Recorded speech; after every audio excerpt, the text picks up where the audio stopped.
ప్రజాప్రతినిధులు అందరూ క్రీడల్లో పాల్గొని తమ క్రీడా స్ఫూర్తిని కొనసాగించారని ఆంధ్రప్రదేశ్ శాసన సభాపతి చింతకాయల అయ్యన్న పాత్రుడు అన్నారు.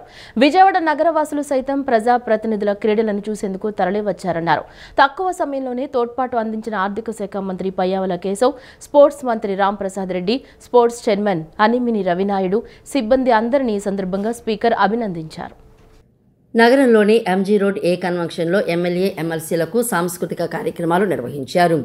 ప్రజాప్రతినిధులు ఉత్సాహంగా పాల్గొని తమ ప్రతిభా పాఠవాలను ప్రదర్శించారు. ఈ కార్యక్రమానికి ముఖ్యమంత్రి Chandrababu, deputy CM Pawan Kalyan, speaker Ayyanna Patrudu, మంత్రి లోకేష్తో పాటు తదితరులు హాజరయ్యారు. అనంతరం 2 రోజుల పాటు జరిగిన క్రీడా పోటీల్లో విజేతలకు సీఎం బహుమతులను ప్రదానం చేశారు. అంతకుముందు ఉప సభాపతి రఘురామకృష్ణరాజు దుర్యోధనుడు వేషధారణలో నటించి అదరగొట్టారు. ఏమంటివి అంటూ ఎన్టీఆర్ డైలాగ్స్తో ఆయన అందరినీ అలరించారు. ప్రజాప్రతినిధులంతా తమ తమ స్థానాల్లో నిలబడి చప్పట్లు కొట్టారు. మరోవైపు కేరింతలతో కన్వెన్షన్ ప్రాంగణం మారుమోగింది. పల్నాటి బాలచంద్రుడి వేషధారణలో ఏకపాత్రాభినయంతో పర్యాటక శాఖ మంత్రి కందుల దుర్గేష్ మెప్పించారు. వేషధారణ, అద్భుతమైన డైలాగ్స్తో దుర్గేష్ అందరినీ మెప్పించారు. ఆయన ప్రదర్శనకు సభ్యుల నుంచి ప్రశంసలు వెల్లువెత్తాయి. అదేవిధంగా ఎమ్మెల్యే, ఎమ్మెల్సీల సాంస్కృతిక కార్యక్రమాల్లో భాగంగా యలమంచిలి ఎమ్మెల్యే సుందరపు విజయ్ కుమార్, హెచ్చెర్ల శాసనసభ్యుడు ఈశ్వరరావులు హాస్యం పండించారు. ఇది సంగతి అంటూ చీఫ్ విప్ జీవి ఆంజనేయులు, ఎమ్మెల్యే విష్ణుకుమార్ రాజు చేసిన నటనను చూసి అక్కడి వారు కడుపుబ్బా నవ్వుకున్నారు. నోటికి చెయ్యి అడ్డుపెట్టుకొని మరీ చంద్రబాబు మనసారా నవ్వుకున్నారు. ఇది క్షాత్ర పరీక్షయే గాని క్షత్రియ పరీక్ష కాదే, ఇది కుల పరీక్షయే. అందువా నీ తండ్రి భరద్వాజుని సంభవం ఎట్టిది, అతి దుముక్షాకరమైన నీ సంభవం ఎట్టిది. కులలో పుట్టిదివి కదయా, నీదే కులము. అంతేగాక ఈ కులగురువైన వశిష్ఠుడు దేవకీ వేషయకు ఉర్వశీ పుత్రుడు కాడా, ఆయనదే కులము.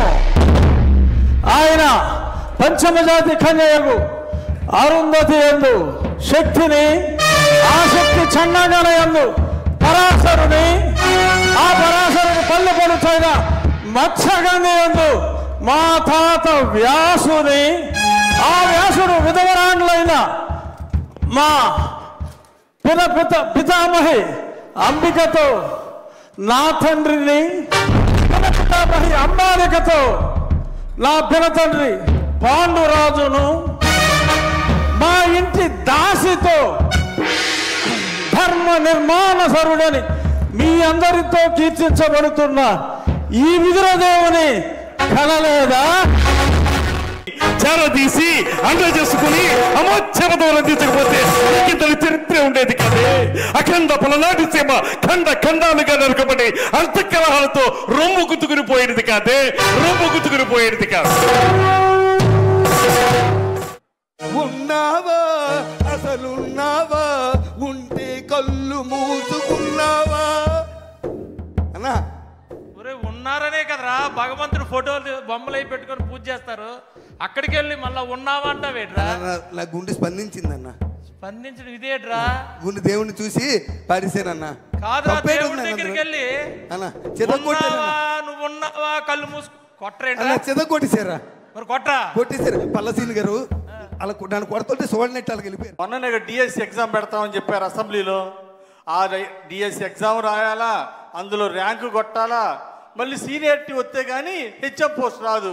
సరే ఇంకోటన్నా, ఇది చేయలేను తమ్ముడు, ఏమనుకోబాక. ఒక్కటన్నా, అరే రారా ఎమ్మెల్యే గారు నమస్కారం పెట్టు. లేదు తమ్ముడు, వద్దు నమస్కారం పెట్టమాక. అన్నా ఈడు ఇంటర్మీడియట్ పాస్ అయ్యి డిగ్రీ సగం దాకా వెళ్ళాడు. సగం మిగతా నువ్వే ప్యాచ్ చేస్తావు అనుకో. ఏదన్నా పోలీస్ డిపార్ట్మెంట్ లో 2 అక్షరాలు ఉంటాయే, ఎస్పీ ఇవన్నీ వద్దు, ఎస్పీకే కొట్టాలి. మన అనితమ్మ గారు ఉన్నారే, అనితమ్మ గారికి చెప్పు ఎస్పీ పోస్ట్ వేయించన్నా. అనితమ్మ గారికి ఫోన్ చేస్తే మాట తప్పకూడదు, మనం చెప్పకూడదు. ప్రతి ఒక్కరు కూడా గుర్తుపెట్టుకోవాల్సిన అవసరం ఉంది. లైఫ్ లాంగ్ స్పోర్ట్స్ అనేది జీవితంలో ఒక మేజర్ కార్యక్రమంగా ఉండాలి. చిన్న పెద్ద అనే వ్యత్యాసం లేదు. ప్రతి ఒక్కరికి ఫిజికల్ యాక్టివిటీ ఇంపార్టెంట్. అలాంటి స్పోర్ట్స్ని మనం ఇక్కడే కాదు, పిల్లల్లోనే కాదు, అందరిలో ప్రమోట్ చేయాల్సిన అవసరం ఉంది. ఏది ఏమైనా ఈరోజు మాత్రం ఎప్పుడూ చూడనటువంటి బ్రహ్మాండమైనటువంటి కల్చరల్ ప్రోగ్రామ్స్ దగ్గర నుంచి, స్పోర్ట్స్ ప్రోగ్రామ్స్ దగ్గర నుంచి అసెంబ్లీ కూడా నేను చూశాను. ఎవరికి ఎవరు పోటీపడి చేసి మాట్లాడారు, సబ్జెక్ట్ పర్ఫెక్ట్గా చేశారు. ఒక మీనింగ్ఫుల్ అసెంబ్లీ జరిగింది. దానికి నేను గర్వపడుతున్నానని చెప్పి కూడా నేను మీకు తెలియజేస్తున్నా. మరోవైపు బడ్జెట్ సమావేశాల ముగింపు సందర్భంగా ఆర్థిక మంత్రి పయ్యావుల కేశవ్ ఎమ్మెల్యే ఎమ్మెల్సీలకు డిన్నర్ ఏర్పాటు చేశారు. ఈ సందర్భంగా శాసనసభ స్పీకర్ చింతకాయల అయ్యన్న పాత్రుడు మాట్లాడుతూ, ఈరోజు నాకు చాలా ఆనందంగా ఉందని అన్నారు. నేను 1983 నుంచి మాజీ ముఖ్యమంత్రి స్వర్గీయ ఎన్టీ రామారావు కాలం నుంచి ఎమ్మెల్యేగా పనిచేశానని అన్నారు. నేడు ముఖ్యమంత్రి నారా చంద్రబాబు నాయుడు సారథ్యంలో ఉప ముఖ్యమంత్రి పవన్ కళ్యాణ్ సహకారంతో ముందుకు వెళ్తున్నామని చెప్పారు. కేశవ్ గారు మేము అంతా కూర్చొని మాట్లాడుకున్నప్పుడు, రఘురామరాజు మాట్లాడుకున్నప్పుడు ఎలాగా మనకు బడ్జెట్ మీటింగ్ అవుతుంది, సరదాగా ఎమ్మెల్యేలందరం కలిసి స్పోర్ట్స్ మీట్ పెడదాం, సాంస్కృతిక కార్యక్రమం పెడదాం అని చెప్పి అనుకున్నాం. తక్కువ టైంలో అనుకున్నాం. చంద్రబాబు గారిని మాట్లాడితే చెయ్యండి, తప్పనిసరి చెయ్యండి అని చెప్పి బాబు గారు కూడా నవ్వుతూ చెప్పడం జరిగింది. అలాగే కేశవ్ గారు కూడా తక్కువ టైంలో చెప్పినప్పటికి కూడా నేను ఉన్నాను చెయ్యండి అని చెప్పి వారు కూడా బడ్జెట్ అది కేటాయింపు చేసి ప్రోత్సహించడం జరిగింది. వారందరూ కాదు కానీ ముందు మీ ఎమ్మెల్యేలు నేను చేతులెత్తి నమస్కారం చేయవలసిన అవసరం ఉంది. ఏం చేస్తే తక్కువ టైంలో చెప్పా, అందరూ కూడా మేము వస్తామని చెప్పారు. సరే ఇంత సక్సెస్ అవుతుంది నేను కూడా అనుకోలేదు, తక్కువ టైం ఉందని. తీరమ గ్రౌండ్లో 2 days గ్రౌండ్లో నేను కూడా ఉన్నాను మీతో పాటు. చూస్తే అందరు ఎమ్మెల్యేలు, మహిళా ఎమ్మెల్యేలతో అందరూ మీరు అందరూ వచ్చి సాయంత్రం 4 గంటల నుంచి రాత్రి 10 గంటల వరకు కూడా గ్రౌండ్లో ఉండి మరి ఎంత విజయవంతం చేశారంటే మాటలతో చెప్పలేని పరిస్థితి అండి. అనంతరం ఆర్థిక శాఖ మంత్రి పయ్యావుల కేశవ్ మాట్లాడుతూ 28 ఏళ్లకే రాజకీయాల్లోకి వచ్చినట్లు చెప్పారు. అప్పటి నుంచి ముఖ్యమంత్రి క్రీడా స్ఫూర్తిని చూస్తున్నానని అన్నారు. ముఖ్యమంత్రి వ్యక్తిత్వం చూస్తే పొలిటిక్స్లో కానీ పర్సనాలిటీలో కానీ ఎప్పుడూ రాజీ పడలేదని అన్నారు. ప్రతి విషయాన్ని నిశితంగా గమనిస్తూ పనే ధ్యాసగా పనిచేస్తూ ఉంటారని తెలిపారు. ముఖ్యమంత్రి ఇంతగా నవ్విన సందర్భం ఎప్పుడూ చూడలేదన్నారు. ప్రజాప్రతినిధుల క్రీడలను ఇంత విజయవంతంగా నిర్వహించేందుకు సహకరించిన ప్రతి ఒక్కరికి తన ధన్యవాదాలు తెలియజేస్తున్నట్లు మంత్రి పయ్యావుల కేశవ్ తెలిపారు. ఎమ్మెల్యేల కష్టాలు బాధలు ఎవరికి వాళ్ళు ఏంటంటే స్క్రిప్ట్ మా ఇంట్లో నుంచి రాసుకెళ్లారా, మా కాన్స్టిట్యున్సీలో రాసుకెళ్లారా అన్నట్టు ఎమ్మెల్యేల స్క్రిప్ట్ని వినిపించేశారు మా చీఫ్ విప్ గారు. ఇంకా మా నట సార్వభౌముడిని మరొకసారి దాంతోనే ప్రారంభం చేసింది, చాలా బాగుంది. బాలచంద్రుడిని అన్నీ కూడాను. ఎనీవే, ఒక సాంప్రదాయము ఎంత ఇంట్రెస్ట్గానంటే బీఎస్సీ జరుగుతూ ఉంటే బీఎస్సీలో ఎట్టి పరిస్థితుల్లో జరగాలి అసలు చాలా ఫర్మ్గా స్పీకర్ గారు అందరూ చెప్తా ఉంటే బాబు గారు చాలా ఇంకా దానికి రెట్టించిన స్పీచ్ తోటి నథింగ్, నో కాంప్రమైజ్, స్పోర్ట్స్ ఉండాలి, కల్చర్ ఉండాలి, plan your dinner from today it self, ఖచ్చితంగా ఉండాలి అనేటువంటిది వారు ఇచ్చినటువంటి స్ఫూర్తి నాకు నిజంగా ఆదర్శం అనేటువంటిది ఈ సందర్భంగా తెలియజేసుకుంటూ, వారితో పాటు చక్కటి నృత్యం చేసినటువంటి పిల్లలకు, ఇతర కల్చరల్ టీమ్స్కు, గుమ్మడి గోపాలకృష్ణ గారికి, ప్రతి ఒక్కరికి పేరు పేరున ధన్యవాదాలు తెలియజేస్తాను. ఎస్సీ వర్గీకరణపై ఎన్నికల సమయంలో చెప్పినట్లుగానే ఆ మాటను నిలబెట్టుకున్నామని ముఖ్యమంత్రి నారా చంద్రబాబు నాయుడు అన్నారు. 1995లో తాను మొదట ముఖ్యమంత్రిగా బాధ్యతలు చేపట్టిన నాటి నుంచి నేటి వరకు సుదీర్ఘ కాలం పాటు సాగిన వర్గీకరణ అంశం మళ్లీ తన హయాంలోనే సాకారం చేయడం సంతృప్తినిచ్చిందన్నారు. ఎస్సీ వర్గీకరణపై శాసనసభలో సీఎం చంద్రబాబు ప్రసంగించారు. 2011 జనాభా లెక్కల ప్రాతిపదికన రాష్ట్రం యూనిట్గా అమలు చేయాలని నిర్ణయించామని, 2026 జనాభా గణన తర్వాత వర్గీకరణను జిల్లా యూనిట్గా అమలు చేసే అంశాన్ని పరిశీలిస్తామని వివరించారు. బడుగు బలహీన వర్గాలను సామాజికంగా, ఆర్థికంగా, రాజకీయంగా పైకి తీసుకువచ్చేందుకు ఎన్డీఏ ప్రభుత్వం కట్టుబడి ఉందని స్పష్టం చేశారు. బుడగ జంగాలను కూడా ఎస్సీలో చేర్చాలని అసెంబ్లీలో చేసిన తీర్మానాన్ని కేంద్రానికి పంపుతామని సీఎం చంద్రబాబు తెలిపారు. స్వాతంత్ర్యం వచ్చి 75 ఏళ్లు దాటినా అసమానతలపై పోరాడాల్సి రావడం బాధాకరమని అన్నారు. నేటికి కొందరు ఆర్థికంగా, సామాజికంగా, రాజకీయంగా వెనుకబడి ఉన్నారు. మాదిగలకు అన్యాయం జరిగిందని, మాదిగ పేరు చెప్పేందుకు కూడా కొందరు వెనకాడుతున్నారనే ఉద్దేశంతో మాదిగ దండోరా అనే ఆర్గనైజేషన్ పెట్టి మందకృష్ణ పెద్ద ఉద్యమం చేశారని చంద్రబాబు గుర్తు చేశారు. 30 ఏళ్ల క్రితం ఎస్సీ వర్గీకరణకు నేను కమిటీ చేశానని, నాటి నుంచి వర్గీకరణకు అనుకూలంగా సుప్రీంకోర్టు తీర్పు ఇచ్చేంత వరకు ఈ సుదీర్ఘ ప్రయాణంలో నేను భాగస్వామిని కావడం అరుదైన అవకాశంగా తన పూర్వజన్మ సుకృతంగా ముఖ్యమంత్రి చంద్రబాబు భావిస్తున్నానని చెప్పారు. ఏ వర్గమైనా సరే వెనకబడిందని భావిస్తే మీరు వర్గీకరణ చేసే అవకాశాలు ఉన్నాయని రాష్ట్రం కానీ కేంద్రం కానీ అందరికీ మీకు చేసే అవకాశం ఉందని చాలా స్పష్టంగా తీర్పిచ్చారు. దానిపైన 1 మ్యాన్ కమిషన్ వేయడం, గ్రూప్ ఆఫ్ మినిస్టర్స్ని నియమించడం, వారందరూ ఆలోచించిన తర్వాత మొన్నే క్యాబినెట్లో కూడా ఒక నిర్ణయం చేశాం. ఈ నిర్ణయం చేసిన దాని వెనకాల దిశ ఎన్నికలప్పుడు కూడా ఎన్డీఏ కూటమి వర్గీకరణకు కట్టుబడి ఉందని చాలా స్పష్టంగా చెప్పాం. అదే సమయంలో దిశ ఇక్కడ మనం ఒకసారి చూస్తే ఇంకా ఇప్పుడే మిత్రులు పవన్ కళ్యాణ్ గారు కానీ కొంతమంది మెంబర్లందరూ అడిగారు. ఒక విషయం చూసినప్పుడు బుడగజంగం అది ఎప్పటి నుంచో వాళ్ళ సమస్య అయితే చాలా విచిత్రంగా అటు ఇటు సమైక్య ఆంధ్రప్రదేశ్లో ఉన్నప్పుడు కొన్ని రోజులు వాళ్ళు ఎస్సీలో ఉండడం, తర్వాత ఇది రావడం అన్నీ జరిగాయి.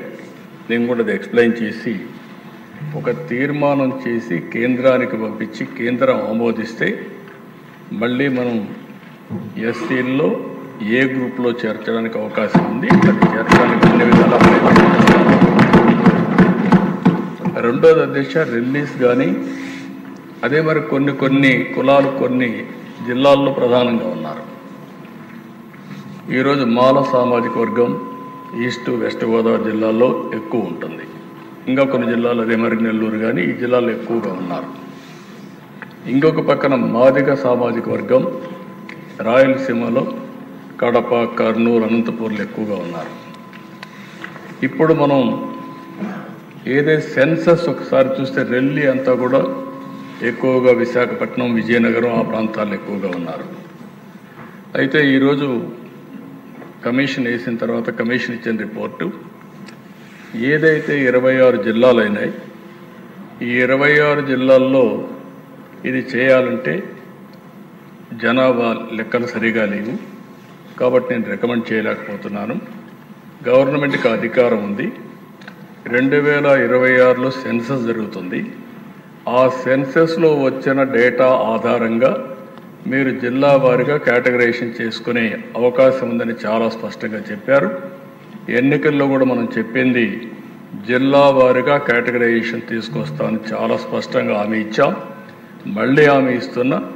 ఈరోజు డిలే అవుతుందనే ఉద్దేశంతో ఈ కార్యక్రమాన్ని చేస్తూనే మళ్ళీ సెన్సస్ రిపోర్ట్ వచ్చిన తర్వాత జిల్లా వారీగా కేటగరైజేషన్ చేయడానికి ఈ ప్రభుత్వం కళా ఉత్సవం రాష్ట్రంలోని కళాకారులందరికీ ఒక ఆశా కిరణంలా నిలుస్తుందని ఉప ముఖ్యమంత్రి పవన్ కళ్యాణ్ అన్నారు.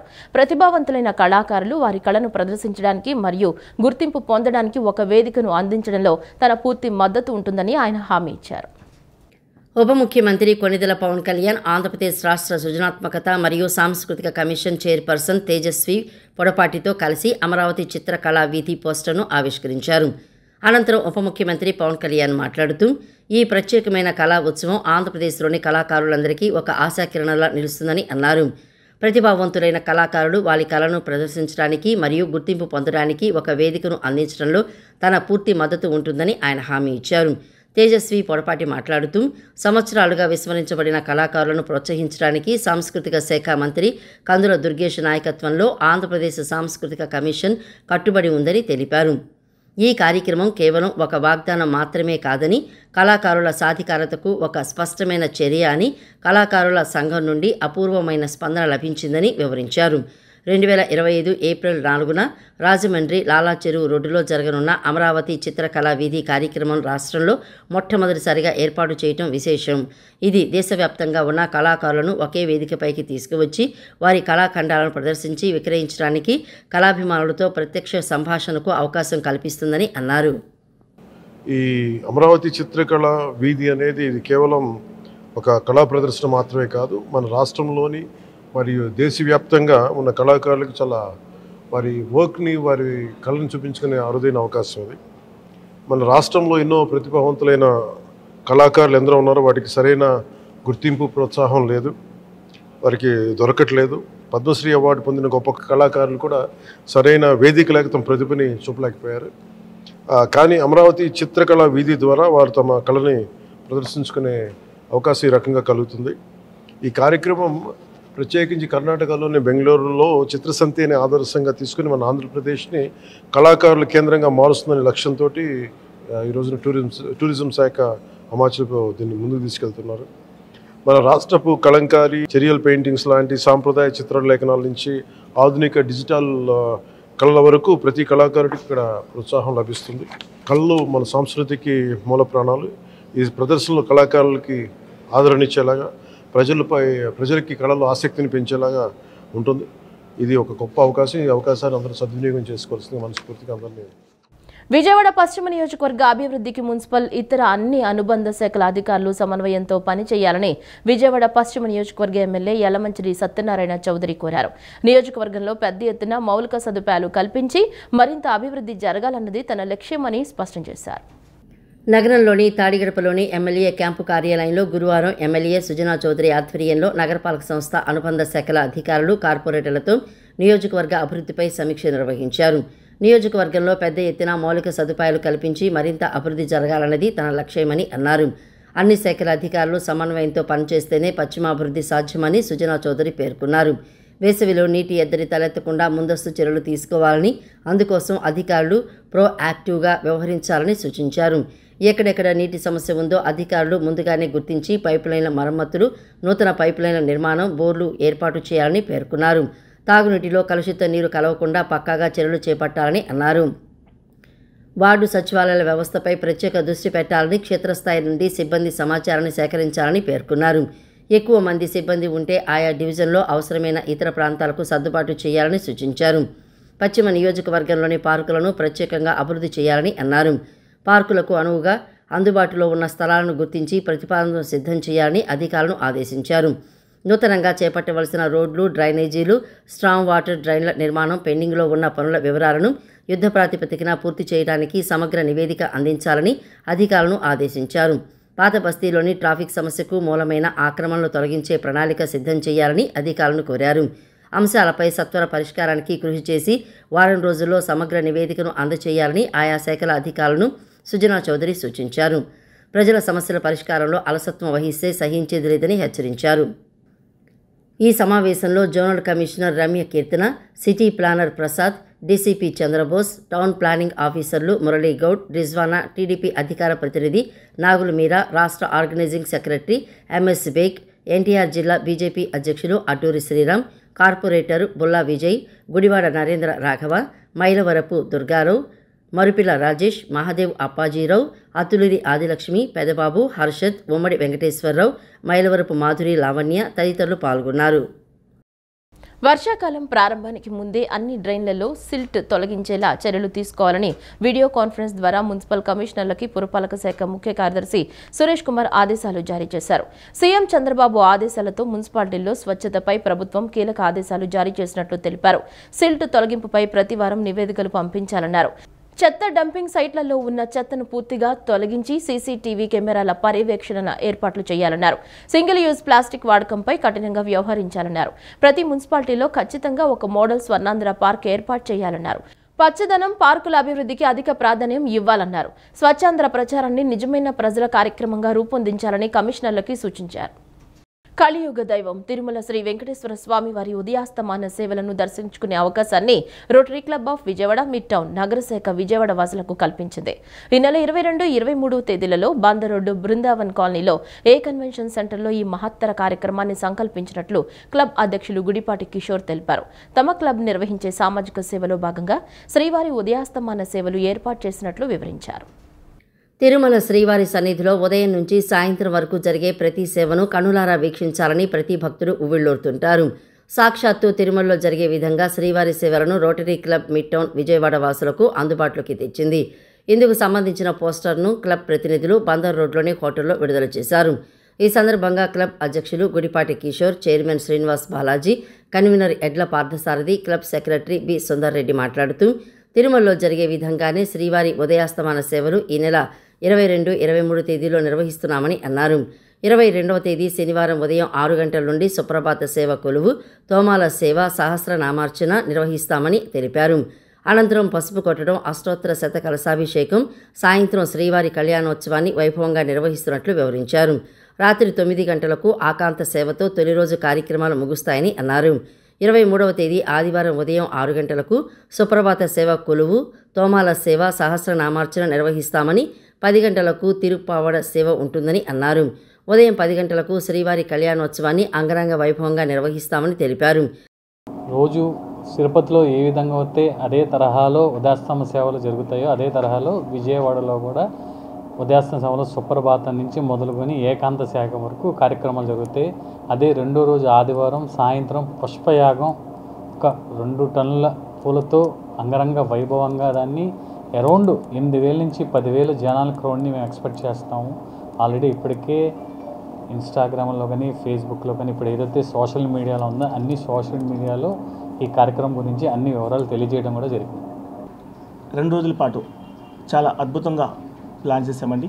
భక్తులందరికీ కూడా వచ్చిన వాళ్ళకి ఒక మంచి భక్తిభావంతో ఎంతో మనం తిరుమల వెళ్తే ఎంత ఎలా ఉంటుందో ప్రతిదీ కూడా ప్రసాదాలు కానీ స్వామివారి కళ్యాణం కానీ అన్నీ కూడా చాలా బాగా ఏర్పాట్లు చేశాం. రేపు మార్చి 22, 23న శనివారం ఆదివారం ఏ కన్వెన్షన్లో పెట్టడం జరిగింది. ఈ ఉదయాసమాన సేవలు ఏంటంటే తిరుమల కొండ మీద స్వామివారికి ఏ సేవలు జరుగుతాయో నిరంతరం ఆ సేవలన్నీ కూడా విజయవాడలో చేయడానికి నిశ్చయించాం. పొద్దున్న లేచి మన సుప్రభాత సేవ నుంచి కూడా అట్లాగే కొలువు, తోమాల సేవ, అర్చన ఈ కార్యక్రమాలన్నీ కూడా 10 రోజులు జరుగుతాయండి. 10:30కి శతకళాభిషేకం జరుగుతుందండి. అంటే 108 కలశాలతో అభిషేకం స్వామివారికి ఉంటుంది. అలాగే పసుపు కొట్టే కార్యక్రమం ఉంటుంది. ఇవన్నీ అయిన తర్వాత మళ్ళీ సాయంత్రం శ్రీవారి కళ్యాణం జరుగుద్ది. నగర సమస్యలపై కూటమి ప్రభుత్వం కానీ నగరపాలక సంస్థ కానీ చిత్తశుద్ధితో పనిచేయడం లేదని సిపిఎం రాష్ట్ర కార్యవర్గ సభ్యులు దొనేపుడి కాశీనాథ్ ఆరోపించారు. సమస్యల పరిష్కారం కోసం ఈ నెల 28న చలో కలెక్టరేట్ కార్యక్రమం చేపట్టనున్నామని వెల్లడించారు. విజయవాడ గవర్నర్పేటలోని శ్రీశ్రీ భవన్లో నిర్వహించిన మీడియా సమావేశంలో కాశీనాథ్ మాట్లాడుతూ ప్రజా సమస్యల పరిష్కారానికి ప్రభుత్వం కానీ నగరపాలక సంస్థ కానీ ప్రయత్నించడం లేదని అన్నారు. అభివృద్ధి చెందిన ప్రాంతాన్ని అభివృద్ధి చేస్తామంటూ నగరాన్ని పెద్ద మున్సిపాలిటీగా చేసేందుకు ప్రయత్నాలు చేస్తున్నారని అన్నారు. ప్రజా సమస్యలపై నగర పరిధిలోని 3 నియోజకవర్గ ప్రజలను చైతన్యపరిచే కార్యక్రమం చేపట్టినట్లు చెప్పారు. ఇళ్ల సమస్యలు, ఇంటి పట్టాల సమస్యలు పరిష్కారం కోసం ఈ నెల 28న చలో కలెక్టరేట్ కార్యక్రమాన్ని చేపట్టనున్నామని, ప్రజలు పెద్ద ఎత్తున పాల్గొని విజయవంతం చేయాలని కోరారు. పెండింగ్ సమస్యలు అనేకం పరిష్కారం అవుతాయి అని చెప్పినటువంటిది ఏ ఒక్కటే కూడా పరిష్కారం కాలా. ఇస్తానన్నటువంటి వాగ్దానాలు తొంగలో దొక్కి సూపర్ 6లను ఆ 6లు ఈ 6లు అని చెప్పినటువంటివి ఏ 6లో ఏ ఒకటే కూడా నెరవేరినటువంటి దాఖలాలు కనపడటంలా. అందుకని ప్రజల సమస్యలు అనేకం అతనికంటే ఘనుడు ఆచంట మల్లన్న అని చెప్పనే పద్ధతుల్లో మేమున్నాం మీకు ఎందుకని చెప్పినటువంటి పెద్దలు డబుల్ ఇంజన్ సర్కార్ అని చెప్పని ముద్దు పేరు పెట్టుకునేటువంటి పెద్దలకి సమస్యలు మాత్రం కనపట్ల. వాళ్ళకి కనపడుతుందల్లా ఒకటే, గతం గతం గతం.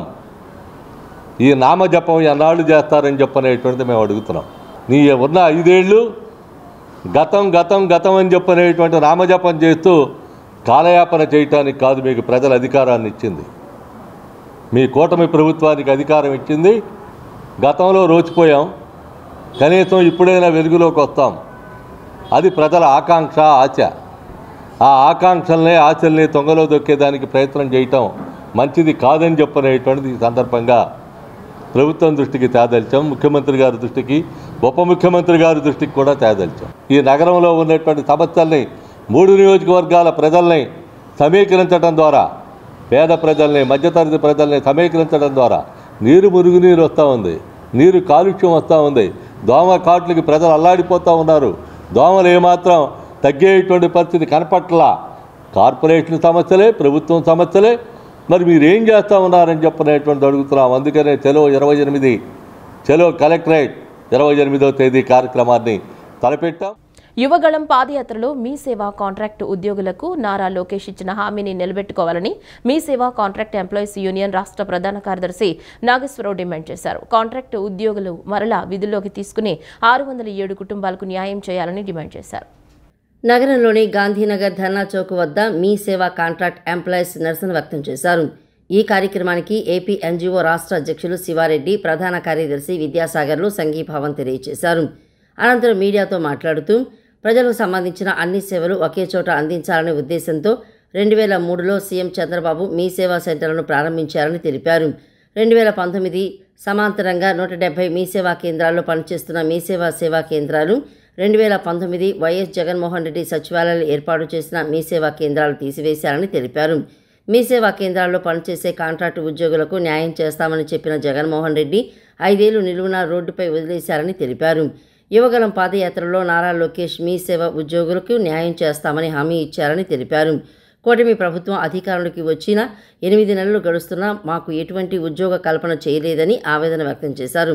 18 సంవత్సరాల్లో కాంట్రాక్టు ఉద్యోగాలకు బతుకు తెరువు చూపించి న్యాయం చేయాలని ప్రభుత్వాన్ని విజ్ఞప్తి చేశారు.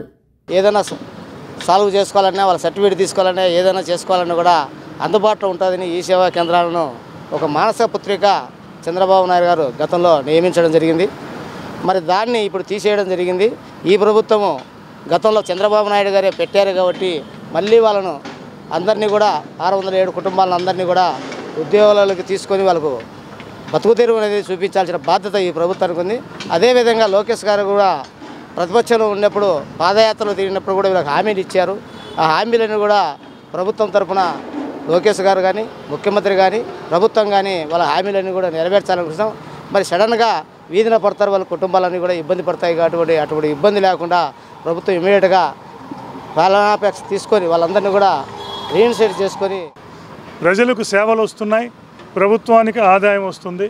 మరి అటువంటి వ్యవస్థను తీసివేయటం అనేది కరెక్ట్ కాదు అని 2022లో గత ప్రభుత్వం తీసివేసినప్పుడు ఇప్పుడు ముఖ్యమంత్రి గారు ఇది నా మానసిక పుత్రిక, వాళ్ళందరికీ న్యాయం చేస్తామని చెప్పటం, అలాగే లోకేష్ గారు కూడా న్యాయం చేస్తానని చెప్పి యువగలం పాదయాత్రలో చెప్పడం జరిగింది. చాలా సంతోషం. నిన్ననే శాసన మండలి సమావేశాల్లో కూడా మరి హెచ్ఆర్డి మినిస్టర్ గవర్నర్ లోకేష్ గారు మా మీ సేవకు సంబంధించిన సిబ్బంది అందరికీ న్యాయం చేస్తామని చెప్పారు. వాళ్ళది న్యాయబద్ధమైన ఇది. 607 మంది స్కిల్ఫుల్ ఎవరైతే ఈ డిజిటల్ దీని మీద మిగతా వాటి మీద దాదాపు ఒక 20 సంవత్సరాలు రమారమి పనిచేశారో వాళ్ళ సేవలను ప్రభుత్వం ఉపయోగించుకోవాలని చెప్పి డిమాండ్. యువగళం పాదయాత్రలో నారా లోకేష్ గారు ఉన్నప్పుడు మా ఈసా ఉద్యోగులు ప్రతి జిల్లాలో కలిసి వినతిపత్రాలు ఇవ్వడం జరిగింది. ఆయన ఒకటే హామీ ఇచ్చారు, ఈసా వ్యవస్థను ప్రారంభించింది నారా చంద్రబాబు నాయుడు గారు కాబట్టి మేము అధికారంలోకి వచ్చిన తర్వాత వెంటనే మీకు న్యాయం చేస్తామని చెప్పి హామీ ఇచ్చారు. ఇచ్చిన తర్వాత కూటమి అధికారంలోకి వచ్చిన తర్వాత చంద్రబాబు నాయుడు గారిని కలిసాము, లోకేష్ గారిని కలిసాము. ఆ ఫైల్ ఓపెన్ చేసి వీళ్ళ పట్ల సానుకూలంగా నిర్ణయం తీసుకోనని చెప్పినప్పుడు కూడా అధికారుల యొక్క నిర్లక్ష్య వైఖరితో ఇప్పటికీ ఆలస్యం అవుతోంది. కాబట్టి ఈ విజ్ఞాపన దీక్ష ద్వారా ఈరోజు ఒకటే ప్రభుత్వానికి వినదించదలుచుకున్నాం. మీరు హామీ ఇచ్చిన విధంగా ప్రభుత్వ ఈ సేవా కేంద్రంలో పనిచేసిన 607 మంది ఉద్యోగులందరికీ న్యాయం చేయాలని చెప్పి బేడ బుడగజంగాల ఎస్సీ వర్గీకరణ ద్వారా ఎస్సీ 59 కులాలకి అన్ని రంగాల్లో సమన్యాయం జరిగేలా చూడాలని బేడ బుడగజంగాల సంఘం జాతీయ అధ్యక్షుడు తాడికొండ నారాయణ కూటమి ప్రభుత్వాన్ని కోరారు. బడుగు బలహీన వర్గాల అభివృద్ధికి కూటమి ప్రభుత్వం సహకారం అందించాలని విజ్ఞప్తి చేశారు. నగరంలోని గాంధీనగర్లో బేడ బుడగ జంగం సంఘాల ఆధ్వర్యంలో మీడియా సమావేశం నిర్వహించారు. ఈ సమావేశంలో బేడ బుడగ జంగాల ఎస్సీ జాతీయ అధ్యక్షులు తాటికొండ నారాయణ, టీడీపీ సీనియర్ నేత కొండపల్లి దుర్గారావు, రాష్ట్ర అధ్యక్షులు మనోహర్, కడప బీజేపీ ప్రధాన కార్యదర్శి ప్రదీప్ రెడ్డి మాట్లాడుతూ ఎస్సీ వర్గీకరణ చేసి 59 కులాలకు అన్ని రంగాల్లో సమన్యాయం జరిగేలా చూడాలని కోరారు. అసెంబ్లీలో తీర్మానం చేసి కేంద్రానికి నివేదిక పంపిన కారణంగా కూటమి ప్రభుత్వానికి కృతజ్ఞతలు తెలిపారు. కేంద్రం కూడా ఈ నివేదికను ఆమోదించి త్వరితగతిన ఆంధ్రప్రదేశ్ రాష్ట్రంలో కుల సర్టిఫికెట్లు మంజూరు చేయాలని కోరుతున్నామని అన్నారు. గతంలో బడుగు బలహీన వర్గాల ఎదుగుదలకు టీడీపీ వ్యవస్థాపకులు డాక్టర్ నందమూరి తారక రామారావు ఎనలేని కృషి చేశారని అన్నారు. నందమూరి తారక రామారావు స్ఫూర్తితో, పరిపాలన దక్షతతో సామాజిక న్యాయంలో భాగంగా ఎస్సీ 59 కులాలకు సమన్యాయం చేయాలని గతంలో వర్గీకరణ చేసిన ఘనత నారా చంద్రబాబు నాయుడుదిని అన్నారు. అనివార్య కారణాల వల్ల నిలుపుదలైన వర్గీకరణను మరలా ఎస్సీ 59 కులాలకు సామాజిక న్యాయం జరిగేలా చేయాలని ముఖ్యమంత్రి వర్యులు నారా చంద్రబాబు నాయుడును కోరుతున్నామని తెలిపారు. ఖచ్చితంగా బుడగజంగాల ఎస్సీ జాబితాలో చేర్చాలి, వాళ్ళకి ఎస్సీ సర్టిఫికేట్లు ఇవ్వాలని చెప్పి క్యాబినెట్లో ఆమోదించిన పట్ల మేమందరం హర్షం వ్యక్తం చేస్తున్నాం. అంతేకాకుండా కేంద్రంలో కూడా మన ఎంపీ గారు బైరెడ్డి శివరమ్మ గారు కూడా కేంద్రంలో బుడగజంగాల ప్రస్తావన గురించి మాట్లాడడం జరిగింది.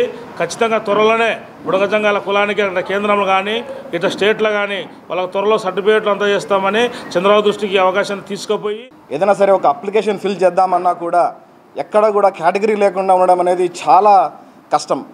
ఏ అప్లికేషన్ కూడా వాళ్ళు ఫిల్ చేయలేరు, ఉద్యోగాలు లేవు, చదువుకోలేరు. సో దీని సత్యకుమార్ గారి దగ్గరికి తీసుకెళ్ళాము, ఆదినారాయణ రెడ్డి గారు దగ్గరికి తీసుకెళ్ళాము. వారిద్దరూ సమస్య పైన దృష్టి పెట్టి కేంద్రం దగ్గరికి తీసుకెళ్లారు. వాళ్ళందరూ కూడా ఈరోజు నిన్న కేబినెట్ మీటింగ్ జరిగింది, ఈరోజు కూడా అసెంబ్లీలో తీర్మానం చేయబోతున్నారు. రెండు ప్రభుత్వ విభాగాల మధ్య నలిగిపోతున్నామని, తమకి ఉద్యోగ భద్రత కల్పించాలని United welfare ward secretary association Madhavi అన్నారు. ప్రజలకు వైద్య సేవలు అందించడం కంటే సచివాలయంలోని మిగతా విభాగాలకు సంబంధించిన సర్వేలు, ఇంటి చెత్త పనులు సేకరణ చేయడం లాంటి పనులకే పరిమితమయ్యారని తెలిపారు. నగరంలోని గాంధీనగర్ ధర్నా చౌక్ వద్ద United welfare ward secretary association ఆధ్వర్యంలో హెల్త్ సెక్రటరీలు ధర్నా కార్యక్రమం చేపట్టారు. సచివాలయం హెల్త్ సెక్రటరీలు మాట్లాడుతూ ఇటు సచివాలయం అటు వైద్య ఆరోగ్య శాఖల ఆదేశాలు తీవ్రమైన పనిభారంతో నలిగిపోతున్నామని ఆవేదన వ్యక్తం చేశారు. సచివాలయం పరిధిలో ప్రజల వైద్య సంబంధించిన సేవల కంటే ఇతర విభాగాల పనులతో డిమాండ్ చేశారు. ఎన్నో ఏళ్లు చేస్తున్నా మాకు ఎటువంటి ప్రమోషన్ ఛానల్స్ కనిపించలేదు అని అన్నారు. మాతృ సంస్థ అయిన ఆరోగ్య శాఖలో సచివాలయం హెల్త్ సెక్రటరీలను విలీనం చేయాలని డిమాండ్ చేశారు. హెల్త్ డిపార్ట్మెంట్లో ఓన్లీ హెల్త్ డిపార్ట్మెంట్లో మేము వర్క్ చేస్తామని మేము అనుకుంటున్నాము. హెచ్విడోలకి మాత్రం హెల్త్ డిపార్ట్మెంట్కి మాకు హెల్త్ డిపార్ట్మెంట్ వాళ్ళే పని చెప్పాలి. ఎందుకంటే సర్వేలతో ఇంట్లో 24 గంటల వరకు 8 గంటల్లో చెయ్యమని రుద్దడం వల్ల మాకు మానసికంగా శారీరకంగా చాలా ఇబ్బందులు ఉన్నాయి. మేము ప్రజల్లో ప్రజారోగ్యం వెళ్ళడానికి ఒక యూనిఫాము ఎలవెన్స్ కూడా లేని పరిస్థితి. ఎన్నోసార్లు మొరపెట్టుకున్నాం, కానీ అది ప్రతిఫలం క్రింద స్థాయి వరకు వెళ్ళి అది ఇంప్లిమెంట్ కాలేదు. ఈరోజు మాకు అందరికీ కష్టం ఉంది కాబట్టి ఈ మహిళలందరూ వేల సంఖ్యలో ఇక్కడికి వచ్చి మేము హాజరు కలిగాము. ఇదే కానీ ఈ సమస్య పరిష్కారం అయిపోతే భవిష్యత్తులో మేము ఏం చేస్తామంటే రానున్న రోజుల్లో ఎక్కువ పోరాటాలు చేస్తాము. ఈ మధ్య మాకు సచివాలయం వచ్చాక ఎఫ్ఆర్ఎస్ పెట్టారండి. ఎఫ్ఆర్ఎస్ ఫీల్డ్ వర్క్ అసలు ఉండకూడదు, కానీ మేము ఆ సచివాలయాల చుట్టే తిరిగితేనే మాకు ఎఫ్ఆర్ఎస్ అవుతుంది. మా చదువుకి తగ్గ వర్కులేమి మాకు చెప్పడం లేదండి. దాంతోపాటుగా మేము ప్రతిరోజు కూడా వైట్ యూనిఫామ్ వేసుకుని డ్యూటీలకు వెళ్ళాలండి. ఆ యూనిఫామ్ ఎలవెన్స్లు కానీ ఆ యూనిఫామ్కి సంబంధించినవి ఏవి మాకు ఎటువంటివి మాకు ఏమీ ఇవ్వట్లేదండి. అలాంటప్పుడు యూనిఫామ్ తీసేయాలి కదా, యూనిఫామ్ తీయటం లేదు. యూనిఫామ్ వేసుకురాకపోతే సూపర్వైజర్లు అడుగుతున్నారండి. మేము ఎటు తేల్చుకోలేని పరిస్థితిలో ఉన్నాము. ఈరోజు గ్రామంలోకి వెళ్తుంటే మాకు వైట్ డ్రెస్ వేసుకున్న పెద్ద వాలంటరీ వచ్చి వైట్ డ్రెస్ వేసుకున్న వాలంటరీ వచ్చి మాకు ఫెన్షన్ ఇస్తుంది అని అంటున్నారండి. మాకు ఫెన్షన్లోని ఏదో మాకు ఇచ్చారు, ఫెన్షన్లే కదా అని ఇస్తుంటే మమ్మల్ని మిగతా అన్ని సచివాలయానికి సంబంధించిన అన్ని యాప్లు, సర్వేలు, అదేవిధంగా చలానాలు కట్టించుకోవడము, ఇంటి పన్నులు వసూలు చేయడము, చెత్త పన్ను వసూలు చేయడం కూడా అన్నిటికీ కూడా మమ్మల్ని ఉపయోగించుకుంటున్నారు. ఈ వార్తలు ఇంతటితో సమాప్తం. నమస్కారం.